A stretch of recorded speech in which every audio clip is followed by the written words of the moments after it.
জেলেনস্কির উপর চরম কঠোরতার ঘোষণা মার্কিন প্রেসিডেন্ট ডোনাল্ড ট্রাম্পের। সীমান্তে ভারতীয় সেনাবাহিনীর আধুনিক যুদ্ধ ট্যাঙ্ক মহড়া, কিসের ভয়ে মহড়া দিচ্ছে ভারত? ৩০ বছরের মধ্যে সবচেয়ে ভয়াবহ দাবানলের কবলে জাপান, নিহত শতাধিক। যুক্তরাষ্ট্রের শুল্ক আরোপের বিরুদ্ধে চীনের পাল্টা হুঁশিয়ারি, ট্রাম্পের সিদ্ধান্ত একতরফাবাদ বলছে চীন।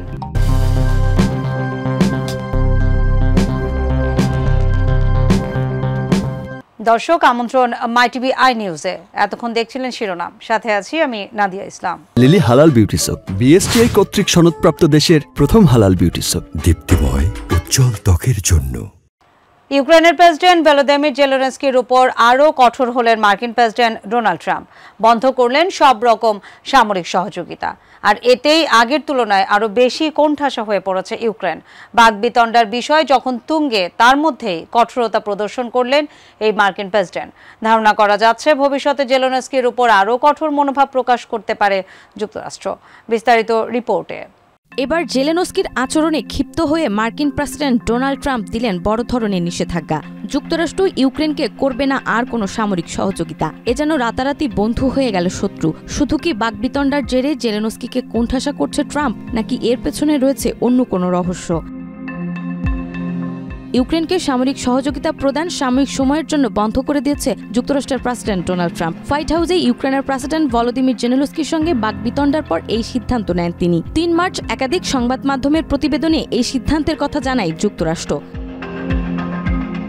ফক্স নিউজের প্রতিবেদনে বলা হয়েছে, ট্রাম্প মনে করেন ইউক্রেনের নেতাদের শান্তির প্রতি আরও স্পষ্ট অঙ্গীকার দেখানো প্রয়োজন। যতক্ষণ না তারা এই বিষয়ে সদিচ্ছা প্রকাশ করেন, ততক্ষণ পর্যন্ত সহযোগিতা স্থগিত থাকবে। ট্রাম্প প্রশাসনের একজন কর্মকর্তাকে উদ্ধৃত করে ফক্স নিউজ বলেছে, এটি স্থায়ীভাবে সহযোগিতা বন্ধ নয়, এটি সাময়িক সময়ের জন্য। তবে কথা না শুনলে এটা স্থায়ী হতে পারে। সাময়িক এই অস্ত্র সহযোগিতা বন্ধ রাখার সিদ্ধান্ত কার্যকর করতে প্রতিরক্ষামন্ত্রী পিট হেগসেথকে নির্দেশ দিয়েছে প্রেসিডেন্ট ট্রাম্প। যুক্তরাষ্ট্রের যেসব সামরিক সরঞ্জাম এখন ইউক্রেনে নেই, সেগুলো এই সাময়িক সহযোগিতা বন্ধের আওতায় পড়বে। এর মধ্যে রয়েছে উড়োজাহাজ ও জাহাজে ইউক্রেনের পথে রয়েছে এবং ইউক্রেনে প্রবেশের অপেক্ষায় পোল্যান্ডে রয়েছে সেসব অস্ত্র।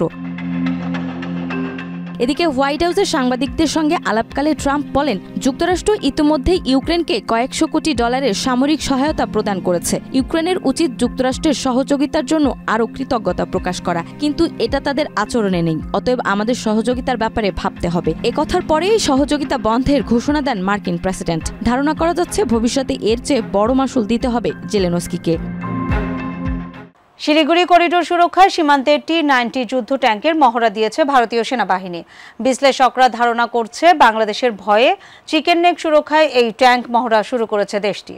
নিজ সীমান্তে অত্যাধুনিক T-90 যুদ্ধ ট্যাঙ্কের মহড়া দিয়েছে ভারতীয় সেনাবাহিনী। এক প্রেস বিজ্ঞপ্তিতে এই তথ্য জানিয়েছে স্বয়ং সেনাবাহিনী। আর এরপরই শুরু হয়েছে জল্পনা কল্পনা। প্রশ্ন উঠেছে, ভারত কাদের ভয়ে সীমান্তে যুদ্ধ ট্যাঙ্ক মহড়া শুরু করল? এদিকে ভারতীয় সেনাবাহিনী বলছে, শিলিগুড়ি করিডোর ও সিকিম সীমান্ত সুরক্ষার অংশ হিসেবে এই মাসব্যাপী লাইভ ফায়ারিং মহড়া শুরু হয়েছে। উল্লেখ্য, এই শিলিগুড়ি করিডোরের পাশেই রয়েছে বাংলাদেশ ও নেপালের অবস্থান। বিশ্লেষকরা ধারণা করছেন, বাংলাদেশ ভয়ে চিকনেক খ্যাত শিলিগুড়ি করিডোর সুরক্ষায় এই ট্যাঙ্ক মহড়া শুরু হয়েছে। এই মহড়ায় T-90 ট্যাঙ্কের পাশাপাশি মর্টার ও বিভিন্ন আগ্নেয়াস্ত্র ব্যবহার করা হয়। T-90 ট্যাঙ্ক ভারতীয় সেনাবাহিনীর অন্যতম আধুনিক প্রধান যুদ্ধ ট্যাঙ্ক হিসেবে পরিচিত।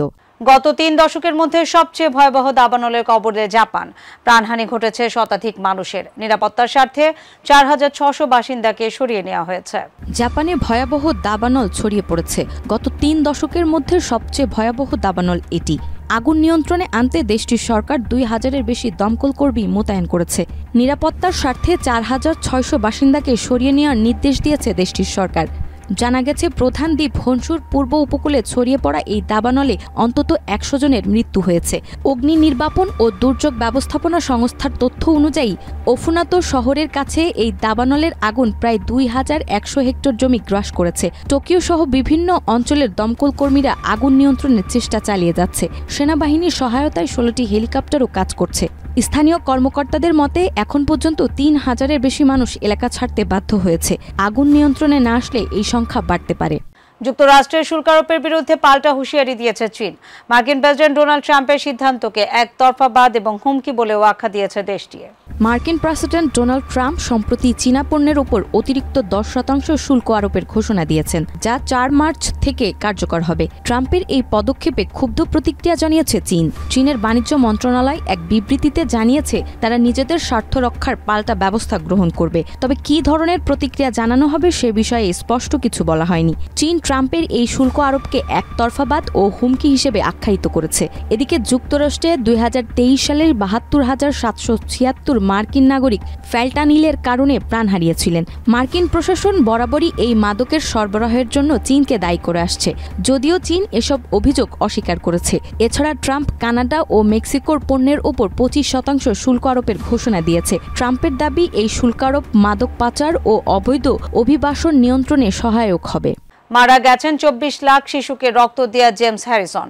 অস্ট্রেলিয়ার সোনালী হাতের মানুষ খ্যাত হ্যারিসন 81 বছর পর্যন্ত রক্তদান অব্যাহত রেখেছিলেন। 24 লাখ শিশুকে রক্ত দেওয়া জেমস হ্যারিসন মারা গেছেন। 88 বছর বয়সী জেমস হ্যারিসন অস্ট্রেলিয়ান নাগরিক ছিলেন, যিনি রক্ত ও প্লাজমা দানের মাধ্যমে শিশুদের জীবন বাঁচাতেন। 3 মার্চ এক প্রতিবেদনে বিবিসি এই মহামানবের মৃত্যুর খবর প্রকাশ করেন। অস্ট্রেলিয়ায় সোনালী হাতের মানুষ হিসেবে পরিচিত হ্যারিসনের রক্তে বিরল অ্যান্টি-ডি অ্যান্টিবডি ছিল, যা গর্ভবতী মায়েদের জন্য জীবন রক্ষাকারী ঔষধ হিসেবে ব্যবহৃত হতো। 14 বছর বয়সে এক অস্ত্রোপচারের পর রক্তদাতা হওয়ার অঙ্গীকার করেছিলেন তিনি। 18 বছর বয়সে রক্তদান শুরু করেন এই মহামানব। 81 বছর বয়স পর্যন্ত প্রতি 2 সপ্তাহে রক্তদান অব্যাহত রাখেন হ্যারিসন। 2005 সালে সর্বাধিক রক্ত প্লাজমা দানের বিশ্ব রেকর্ড গড়েন তিনি।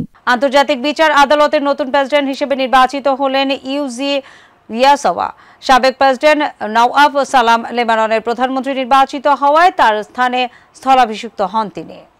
আন্তর্জাতিক বিচার আদালত আইজিসির নতুন প্রেসিডেন্ট হিসাবে নির্বাচিত হয়েছেন প্রফেসর ইউজি ইয়োসাওয়া। তিনি একজন জাপানি আইনবিদ। 2018 সালে তিনি আইসিজির সদস্য হিসাবে দায়িত্ব পালন করেছেন। 3 মার্চ তিনি সাবেক প্রেসিডেন্ট নওয়াফ সালামের স্থলাভিষিক্ত হন। জানুয়ারিতে নওয়াফ সালাম লেবাননের প্রধানমন্ত্রী নির্বাচিত হওয়ার পর তিনি পদত্যাগ করেন। ইয়োসাওয়া জাতিসংঘের মানবাধিকার বিষয় কমিটির সভাপতিত্বের দায়িত্বও পালন করেছেন। এর আগে তিনি টোকিও বিশ্ববিদ্যালয়ের আন্তর্জাতিক আইন বিষয়ে অধ্যাপক ছিলেন। হেগ ভিত্তিক এই আদালত 1945 সালে প্রতিষ্ঠিত হয়, যার মূল কাজ বিভিন্ন দেশের মধ্যে বিরোধ নিষ্পত্তি করা। সম্প্রতি আইসিজেতে ফিলিস্তিনির গাজায় গণহত্যার অভিযোগে ইসরায়েলের প্রধানমন্ত্রী বেনিয়ামিন নেতানিয়াহু সহ কয়েকজনের বিরুদ্ধে গ্রেফতারি পরোয়ানা জারি করেছে। দর্শক, এই ছিল আজকের মাই টিভি আই নিউজে। ধন্যবাদ এতক্ষণ সাথে থাকার জন্য।